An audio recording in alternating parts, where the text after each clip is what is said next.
But first, a bipartisan group of 6 U.S. House members who represent Great Lakes states introduced a package of initiatives this week to protect the lakes. The Great Lakes Ecological and Economic Protection Act would address issues including invasive species, water pollution, contaminated sediment, and wildlife protection. The act would also authorize an advisory board whose members represent business, agriculture, environmental groups, and academics. The point? To protect the lakes and boost economic growth in the region.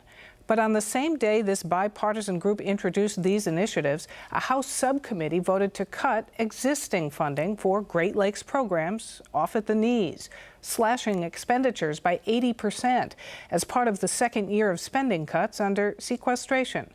As part of our continuing series with Wisconsin Public Radio and the Center for Investigative Journalism, Water Watch Wisconsin, we explore the future of Great Lakes restoration now with Congressman Tom Petri, who joins us from Washington. And Congressman, thanks very much for doing so.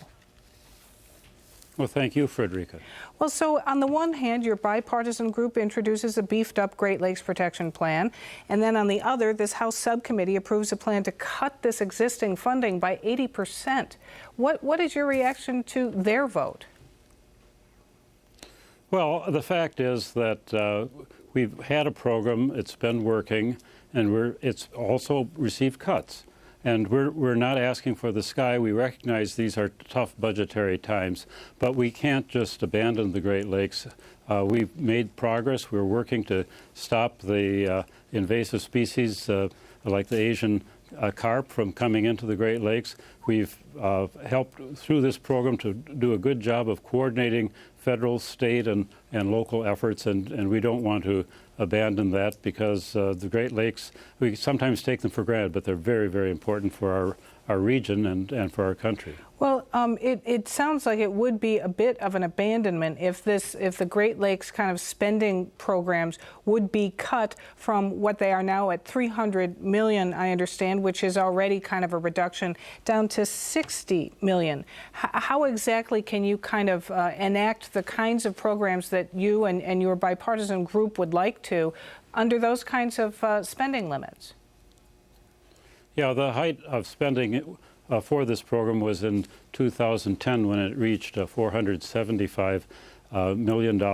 We're proposing $275 million, which is $10 million less than currently is being spent. To go to $60 million, someone said, well, that would be cutting the Great Lakes down to one lake, basically. It would not be a prudent or wise thing to do. And I will say this is an action that was taken in an early stage of the appropriation process. We're going to continue working on it, and I don't think that that's going to end up standing. Oh, because I was going to ask, how do you get kind of the inland House members to sign on to the importance of the Great Lakes and the region, like those that slash this funding? Because I took a look at the people on that committee, and there were some from Minnesota, but generally not the same group, obviously, as was in your bipartisan group that introduced this environmental act for the Great Lakes. How do you get these inland House members to understand the importance?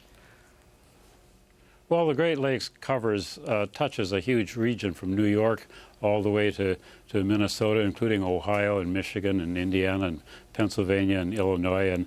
And we can hold our own in national debates, and I think we will. The appropriation process in Washington is a pretty complicated and sometimes frightening one, and the action that was taken by a subcommittee in the House of Representatives is a very preliminary step. It still needs to go to the full appropriation committee and then to the House of Representatives, and a similar process in the Senate. And we'll see if the bill actually even reaches the floor of the House of Representatives. The last couple of years, because of different budget resolutions and actions in the House and in the Senate, we've ended up not passing a lot of the appropriation bills, but instead having a omnibus bill at the end of the budget year in September, early October. And I wouldn't be surprised if that doesn't happen again this year.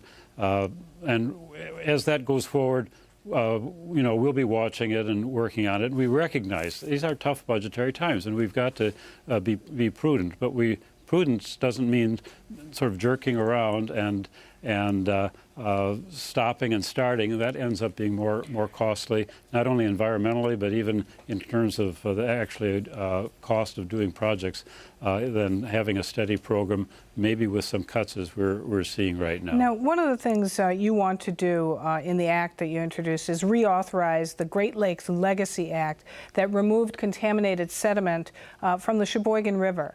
How many more such projects affecting the Great Lakes are there like that to do? Well, it certainly did help in Sheboygan. It cost them $60 million at the federal level, and it was a multi-year project to get rid of the contamination. We, in our region of Wisconsin, we've had contamination in a number of areas. One of the most important was in the Fox River, going from Appleton to Green Bay. There have been efforts to restore beaches and other areas in Milwaukee and in Oshkosh, and this is a resource that local citizens, local governments can work with in trying to improve the environment and build their economic future by being good stewards. Because how important do you regard the Great Lakes environmentally and economically? Well, the Great Lakes are crucial. You can't imagine what our life would be like in Wisconsin or in our region. This is the largest body of fresh water by far in the world. It's an international frontier. It links us to the world through the St. Lawrence Seaway, and it is of a huge importance to provide for commerce and fisheries and tourism in our region. We've been working very hard for a number of years to, and expensively, as Milwaukee did with the Big Dig, for example, to improve the situation so far as discharges into the lake is concerned. And there are a number of ongoing environmental and other programs to make sure that we preserve the Great Lakes and even enhance them. And they're becoming an increasing international tourism attraction. Cruise ships are beginning to populate the Great Lakes as people come from Europe and other places to see the scenes in Wisconsin and Illinois and other areas in the Great Lakes. Congressman Tom Petri, we leave it there. Thanks very much for joining us on this, and we'll be watching. Thank you, Frederica.